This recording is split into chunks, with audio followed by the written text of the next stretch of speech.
Board of Directors. Today's meeting is officially called to order. So for the record, please know that Karen St-Hilaire is representing Molly Wasso Park and Zahira McNatt is representing Dr. Michelle Morse, so all in a voting capacity.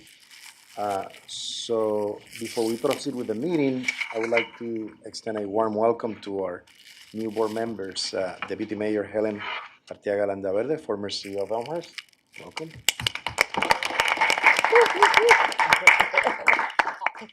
Joel Eisdorfer, welcome. So on behalf of the entire board, welcome, and we look forward to collaborating with both of you. So now let's get started with your committee appointments. So committee assignments. According to Article 6, Section C of the bylaws, committee appointments, the chair of the board shall annually appoint, with the approval of a majority of the board, members of the board to the standing committees. Therefore, I would like to propose a motion to appoint Helen Arteaga Landaverde as a member of the Governance, Executive, and HHC Capital Corporation committees, and Joel Eisdorfer as a member of the Community Relations and Strategic Planning committees. All in favor, please say yes. Yes. Opposed, say no. So appointments approved. Next on the agenda is the adoption of the minutes for the Board of Directors meeting held on December 18th, 2025. Are there any questions or comments or changes? Hearing none, can I hear a motion to accept the minutes? So moved. All in favor, please say yes. Yes. Opposed, say no. The motion carries. So during the executive session, the board received and approved NYC Health and Hospitals medical staff credential initial appointments, reappointments, and changes of privileges for the month of January 2026. The board received and approved oral and written governing body reports from NYC Health and Hospitals McKinney, Henry J. Carter Specialty Hospital, and Henry J. Carter Nursing Facility. The board also received and approved the written submission of the semi-annual governing body reports from NYC Health and Hospitals Queens. So I would like to thank Jackie Rowe Adams for attending the mural unveiling event at Woodhull Hospital January 8th. You're so welcome. So much.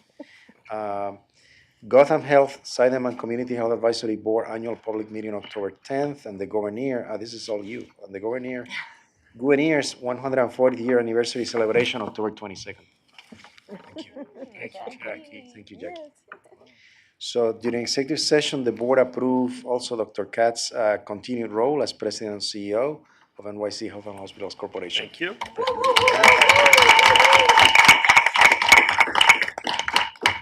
So let me move on to Vendex approval. Since we began the process of approving contracts prior to Vendex approvals, there are 2 items on today's agenda requiring Vendex approval, one of which has that approval.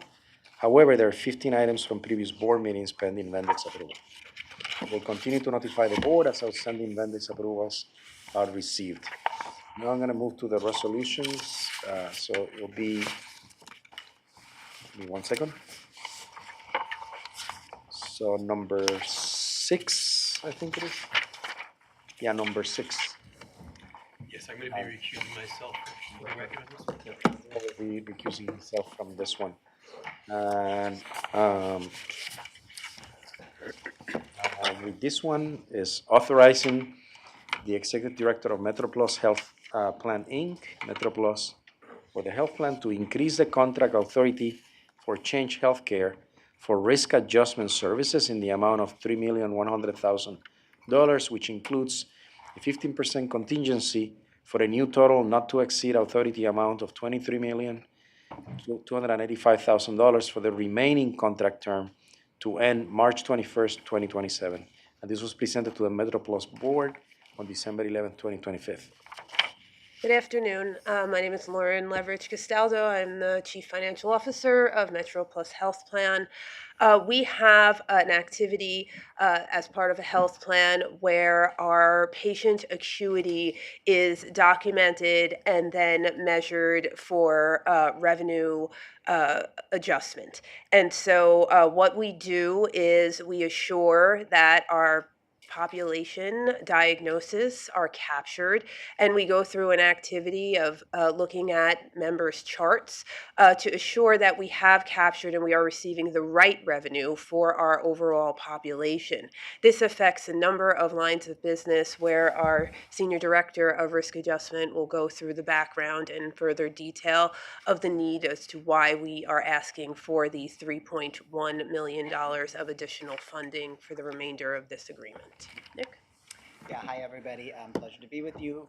My name is Nick Huober. I'm the Senior Director of Risk Adjustment Reporting to Lauren. And as Lauren mentioned, this is an important contract for us in our risk adjustment activities, which support, like Lauren said, revenue for our highest acuity members to ensure that we are able to take care of them and to ensure we're able to submit accurate and timely information to our regulatory body, CMS, and New York State about the acuity and risk profile of our membership. Change Healthcare was a contract that was procured in 2021, approved by both the Metro Plus and Health and Hospitals boards in December 2021. At the time, we made a projection, a 5-year projection for the length of this contract, anticipating what our membership might look like, anticipating which lines of business would be risk adjustment and the overall spend for the contract. We are now in the final year of the contract, and we some of the activities have been larger than expected, partly because at the time we projected this out, we were anticipating a larger reduction, quite frankly, in our membership due to the public health unwind that has taken place, but has not impacted us as much as we thought it would. And then there's one additional line of business rather that became risk adjusted. So now we are required for the Child Health Plus line of business to report to New York State, all of which has increased the cost somewhat more than we initially projected. If you could go to the next slide. I would like to, discuss this contract. We do, like Lauren said, some of the activities that we do is collect charts, perform analytics on our population, collect charts, code those charts, just to make sure that all of the data that we are submitting, whether it be New York State or whether it be CMS, accurately reflects the risk profile, the health, the acuity of our members, and it does drive revenue as well for those most at-risk members to ensure that we have the appropriate revenues and premium dollars to cover their care. On average, we spend around $4.6 million on this contract a year. The return on investment in terms of additional revenue is around $7 for every dollar spent. So yeah, I think that's it. As was mentioned, the original contract authority was $20.2 million. With this additional $3.1 million, it will take us to $23.3 million for the final year of the contract while we undergo an RFP for these services during 2026. Thanks. Any questions from board members? Okay. Hearing none, let's take it up for a vote. All in favor, please say yes. Yes. Opposed, say no. Resolution adopted. Approved. Thank you. Thank you very much. So let me move to number 7. This one. Resolution number 7, I'll read it. Amended from the Finance Committee approval to include potential spending on Maimonides projects specifically funded by the existing Maimonides debt financing, authorizing New York City Health and Hospitals Corporation, the corporation, to incur indebtedness in the maximum aggregate principal amount not to exceed $200 million for the retirement of certain outstanding bonds Maimonides Medical Center in connection with the transfer of certain assets of Maimonides Health Resources, Inc., MHRI, and its subsidiaries and affiliates to the New York City Health and Hospitals Corporation. So this resolution was approved at Finance Committee on January 12th, 2026 with the slight amendment. Good afternoon. Linda DeHart, Vice President of Finance. For background on the transaction, and as you know, in November, the board unanimously voted to allow health and hospitals to enter into affiliation and asset transfer agreement with Maimonides and to take appropriate actions to advance the contemplated transaction. We are anticipating that that transaction will close on March 31st of this year. Subsequently, in December, the board approved creation of two subsidiary public benefit corporations to hold the assets and liabilities of Maimonides and Midwood hospitals. There is existing bond debt held by Maimonides that must be defeased with the close of that transaction.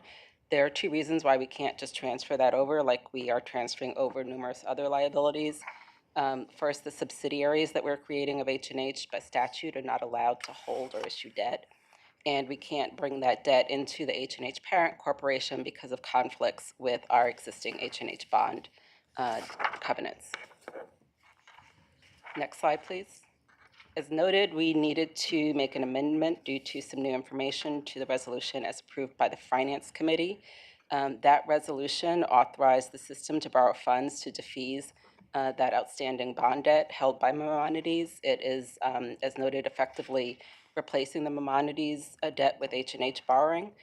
The wording in the resolution very specifically restricted the use of loan proceeds that we would be taking out for this defeasance to be used for the Maimonides debt defeasance. What we've learned is that Maimonides has unspent proceeds from their bond issuance that are still being used to complete some ongoing capital projects. And in discussion with our councils, there may be a need for those unspent proceeds to be used as part of the defeasance funding. That would mean that instead of all of our loan funds going directly to defeasance for the Maimonides debt, a portion of it would need to be used to replace the construction fund that they have to complete those projects. So there's no change in the total amount that we would be borrowing, just a shift in the use of the funds that we're borrowing, and no change in the economic impact to us or to Maimonides from the borrowing. So this amendment allows for the shift in the use of the loan proceeds to take place if it's determined that that's necessary. It also conformed the terminology used in the resolution to refer to the transaction with terminology that's used in other board resolutions. For a little background on the Maimonides debt that we are talking about, we estimate that we'll need $166 million to defease the bonds. We've asked for $200 million of authority in this resolution to provide just some cushion in case anything else is identified, but we anticipate we would only borrow exactly what we need for the defeasance. The two bond series, one being 2013 bonds, 38 million approximately outstanding with a final maturity date in March of 2032. These are Government National Mortgage Association-backed taxable revenue bonds that were issued by Maimonides to refund older Federal Housing Administration insured bonds that had been issued by the Dormitory Authority of the State of New York. Those bonds continue to have be insured by an FHA mortgage, which does impose certain restrictions and requirements that we need to take into consideration during the defeasance. These bonds are currently callable, which means that they can be repaid or refunded now. The second series is the 2020 series of bonds. For that series, there's approximately 127 million outstanding and has final maturity in August of 2048. These are also FHA-insured mortgage hospital revenue bonds that were issued by DASNY. These bonds are not callable until 2027, which just adds a layer of detail to how they have to be defeased. We would be establishing an escrow account to pay down the debt service through the call date in August 2027, and then the balance would be paid out from the escrow account. So Tom Tran is going to take you through our approach to dealing with this debt. Thank you, Linda. So on the next page is titled Defeasance Strategy Summary. It describes basically the mechanic of how we're going to bring or defease these two outstanding bonds and bring it over to H&H. And it involved basically, it's under tax-exempt acquisition financing approach, and it basically involved a two-step process. The first step is to really issue a short-term borrowing interim loan to defease these outstanding bonds that we are contemplating. And as noted by Linda, this is also in addition to, as an amendment, we could potentially use the unexpended proceeds to defease this bond as well. But in terms of the interloan structure, we're contemplating to basically going to go for a 2-year term on these loans, 18 to 24 months there. And the revenue pledge that behind for this interim loan is going to be a subordinate basis under our general bond resolutions. And more importantly, this interim sort of process would not go forward unless the general Maimonides transaction close on 4/1 that we're currently contemplating. And then once we complete the short-term or the interim financing steps, later on, we'll be issuing a permanent financing to take out this interim loan in the futures. When will that take place? We're contemplating that we would try to align that with our next new money financing, when we do general capital project borrowing. So we're going to be doing that as well as taking out this interim process. In terms of timeline that which we've been traveling on, obviously we have issued, back in November, we issued an RFP to solicit the banks on the street to provide this loan to us, and we go into that on the next page. We have already selected the bank to do this loan. In terms of right now, in the month of January, we are evaluating the asset of Maimonides to transfer that over to us as part of the acquisition financing approach. And then, obviously, once we finish with the financing committee approval and board approval today, we can move forward with the bank loan documents as well as obviously other legal documents to close the transaction by April 1st. Just to add to one thing that Tom said, we do expect this closing is happening by April 1st, but if something should happen and it is delayed, this still would go forward. It would just be delayed to coincide with the date of the transaction closing. Okay, on the next page, just want to give you a little bit more color on the loan bank that we're currently contemplating. Again, we issued that RFP back in November of 2025, asking the various banks on the street for a $200 million loan in various sort of scenario, different maturity, fixed rate, variable rate, tax exempt, taxable. And then out of that RFP, we got 4 responses. And, we selected TD Bank based on their best rate and term.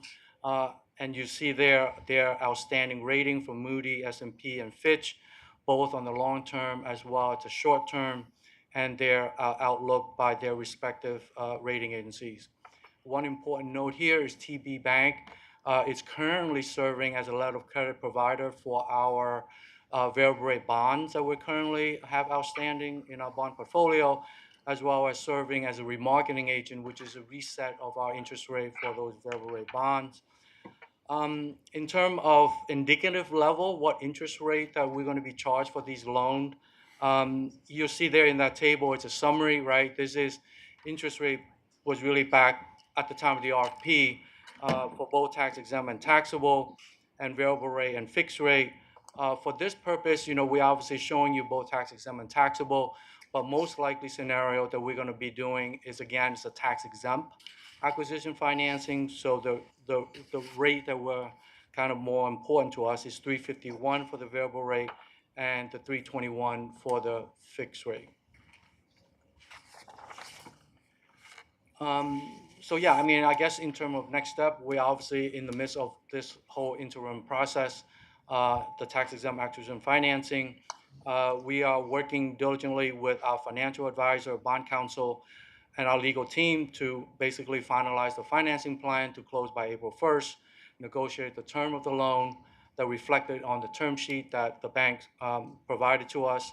Additional requirement, again, we'll continue to work on the evaluation of the asset that's going to be contemplated to move over to H&H. And of course, we're going to be finalizing the loan side, the structure, meaning the fixed rate, the variable rate, and of course, whatever the escrow amount that needed to be put in the escrow to take out the 2 bonds that Linda mentioned. And of course, the other piece of the puzzle is we're also working with DASNY, which was the state issuer provided for the 2020 bond, as well as the underlying loan of the FHA from HUD. We're going to need to work with them as well. So it's a lot of ongoing moving pieces between now and November, but we'll bring it home. With that, I think again, this is the amended resolution that we're seeking for today. Your approval on the $200 million interim loan, as well as the amended language provided from the Finance Committee meeting. We're happy to take any questions. Mr. Solis? Okay, hearing none, let's take it up for a vote. All in favor, please say yes. Yes. Opposed, say no. Resolution approved. Thank you so much. 8, authorizing the New York City Health and Hospitals Corporation to execute a contract with Interstate Mechanical Services, Inc. to undertake the emergency tie-in and boiler upgrade project at NYC Health and Hospitals Woodhull Hospital for a contract amount of $11,762,469 with a 10% project contingency of $1,176,247 to bring the total cost not to exceed $12,938,716 with a contract duration of 9 months, and this is being presented directly to the board.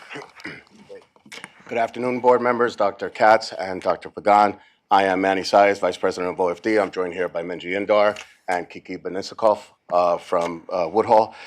A little bit of background on this project. Woodhull Hospital currently has 3 boilers that serve the facility for steam, heating, sterilization, and hot water. Boilers are original to the building construction and are past their useful life and require frequent repairs, resulting in downtime of equipment during these repairs. Woodhull Hospital currently has no provisions for a tie-in relative to fuel, steam distribution, and other critical connections and distributions for an emergency boiler. And with that, I'll hand it over to Benjamin to take us through the rest of the presentation. Thanks, Manny. Sorry. So the construction scope and schedule includes tie-ins for the new boiler, tie-in connection at the exterior for new piping, pumps, and exhaust chimney, a temporary boiler which will serve as redundancy while the refurbishment work is completed on boilers 1, 2, and 3. The work will be phased to ensure minimal impacts to existing steam supply and also no interruption to patient care. The project is expected to start in Q1 of 2026 and completed by Q3 of 2026. Just a quick overview of the procurement. So this was posted to City Record in December of 24. We had site visits in January of 25. 17 contractors attended. The bid was due on October of 25, and in December, the determination of low bid was finalized, and Interstate Mechanical was selected as the lowest responsive bidder. Next slide. So the contract amount is $11.7 million. Interstate is a mechanical HVAC contractor. They've done work for us at Harlem with a very good rating, and they have a project in progress at Bellevue for our cooling towers. They also have ratings from other agencies in MOX, 4 excellent, 7 good, and 4 satisfactory. Interstate is committed to a 36% MWBE goal, and you can see the subcontractors along with their certification type and the services they'll be providing to meet that goal. This is the project budget, $11.7 million, as I mentioned, with a 10% contingency of $1.1 million for a total of $12.9 million. The CP has been submitted and approved by OMB, so the funds are ready to be accessed once the contract is registered. Thank you, and happy to take any questions. Any questions on this one? Hearing none, let's take it up for a vote. All in favor, please say yes. Yes. Opposed, say no. So resolution approved. Thank you. Thank you. So let's move on to President's report. Good afternoon, everyone. You have the full lengthy report, so I'm not going to read every part of it. I'm going to just tell you the parts that I think are most important for us to focus on the board, starting with how thrilled we are that Helen has been appointed to be the deputy mayor. It's great for us. She already knows health and hospitals. She understands how important our mission is, and having her at City Hall is just great for us. And she'll do equally well for all the other departments, but it would be very nice that she already knows health and hospitals. And that's a good segue to Helen has been very involved in figuring out how to protect New Yorkers in this very, very cold weather. You've likely read that there have been multiple deaths and among people who are unhoused. It's a complicated issue because it can be related to the weather. It can be apart from the weather because sadly, unhoused people have a mortality rate that looks often like a stage 4 cancer. From a variety of reasons, people who are choosing not to go into shelter and living on the streets have tremendous risks from the elements, from being violently attacked, from being malnourished, from having untreated hypertension and heart disease, and the cold weather just adds yet another complication. So Helen worked with TED, and we opened up 18 warming centers all through the city, at our hospitals and at Gotham sites. We've had multiple guests. We serve hot soup. And I know Helen and Ted are working on additional ways, working with our sister agency, thank you so much, DSS, on being able to figure out how we can bring more people in. Right now, it's mostly happening through existing outreach workers, but we're looking at, can we sort of have little ambulettes that go around and actually actively pick up people and bring them to a warming center.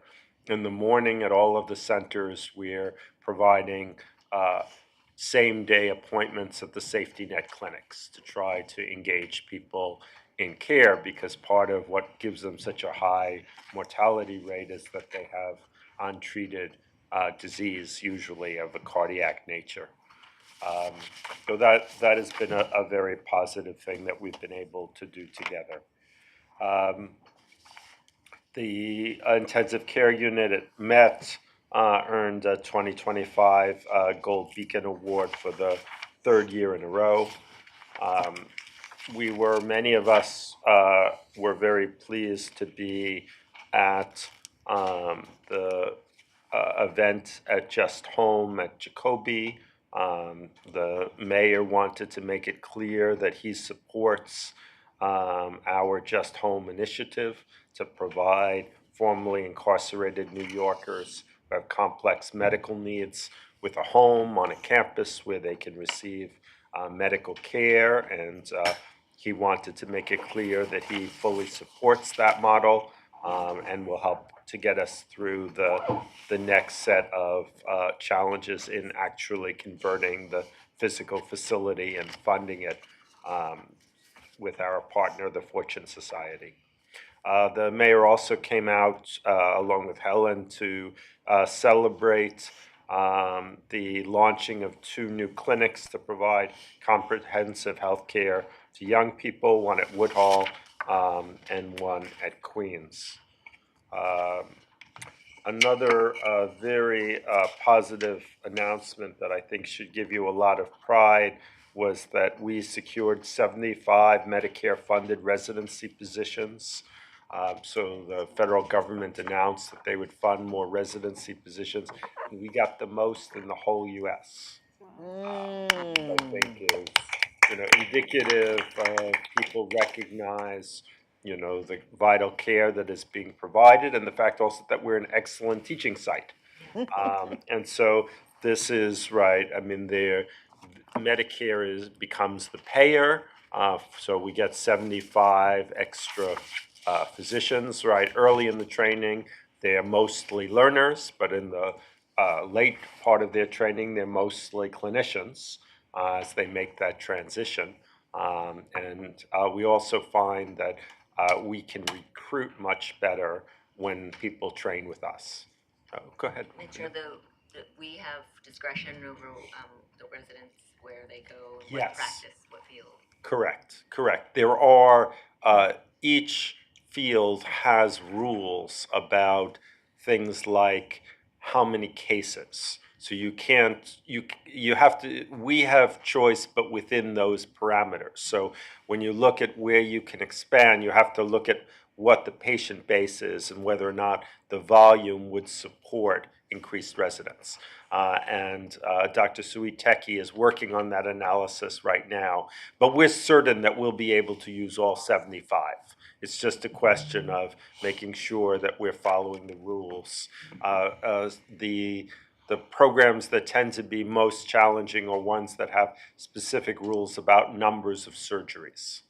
So if a particular residency requires that you must have completed X number of surgeries of a specific kind, those are the ones where you have to work the hardest on whether or not you can do it. Sometimes you can achieve it with a partnership. You might send people somewhere else. Then, of course, you lose the money in that month. Because the money to be will add-on. follow the person. So if you say, gee, in order to get this person experience with pediatric surgery, we are going to send them to a children's hospital. That way they get the experience. You won't get the month that they're at children's hospital. Children's hospital appropriately will get the money that month. But it doesn't, it's only the months where they're So elsewhere. the grant comes with, covers a person for their term of their whole residency, basically. Yeah, I don't think of it so much as a grant, think of it as a Medicare-based reimbursement rate. You get to add it onto your Medicare bill. In part, again, for historical purposes, that was done because of the popularity of Medicare. I mean, that's why GME is attached to Medicare, because Medicare has always been a more securely funded thing than, say, Medicaid or a separate program.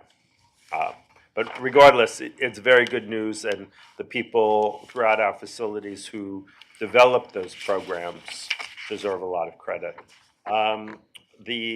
The one on the next page, the fact that we now have the lowest behavioral health turnover and vacancy rate, that's all, I think, due to the active fundraising we did to get loan repayment.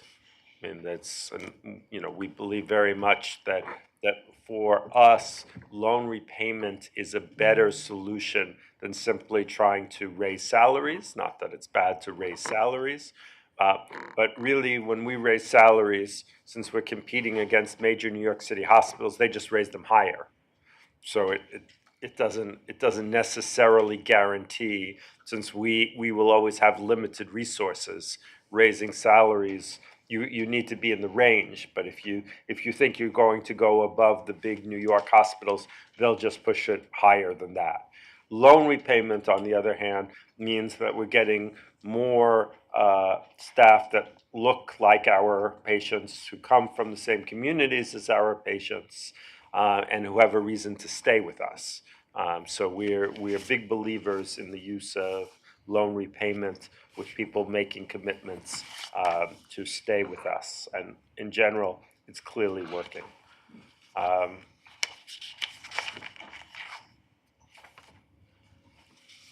We got a $750,000 grant from the Bronx Borough President Gibson and Deputy Speaker Ayala to improve the aesthetic and functional aspects of our Gotham Health facility in the Bronx. So we were very pleased with that.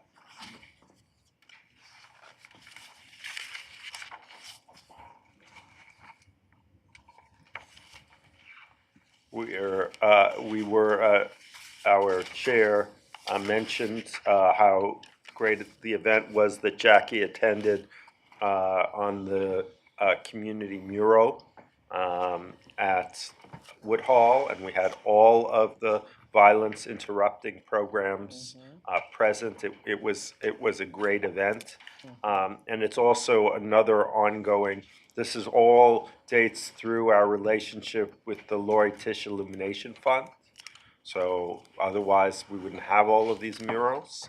And it was Lori with our staff who recognized, and I think this was, a key feature when we came, and I learned when I joined Health and Hospitals, and I'm looking at some of the work, that we own this amazing art collection. And I think that's great, but not all of the works speak to our patients. And right, that's the nature of art, right? It doesn't speak to everyone. No piece of work speaks to everyone.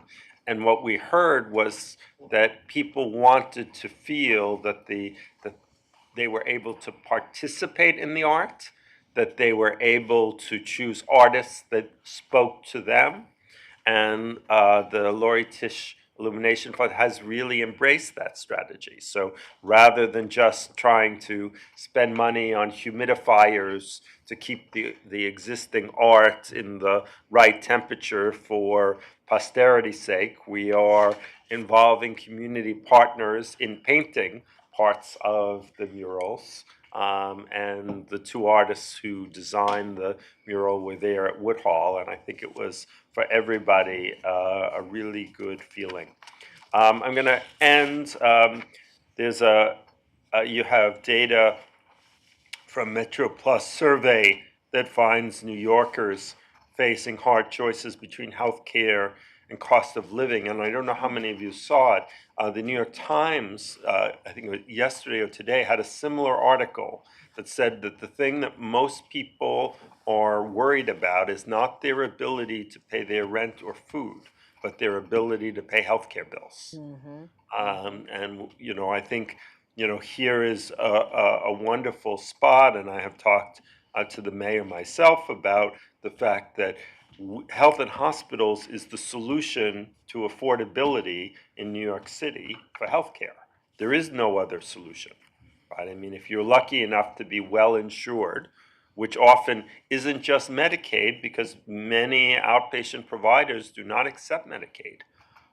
So having Medicaid alone, while very good, and will prevent you from having a bill from an inpatient hospitalization, does not in any way mean that you can have the elective cholecystectomy, that you can find a surgeon outside of the public system, right? We do, right? And we will treat all kinds of cancer, we will treat all kinds of orthopedic injuries, we'll treat all kinds of urological problems, but in the absence of there being a public system, there is only limited availability for people with Medicaid, and there's essentially no availability if you're uninsured in the outpatient area.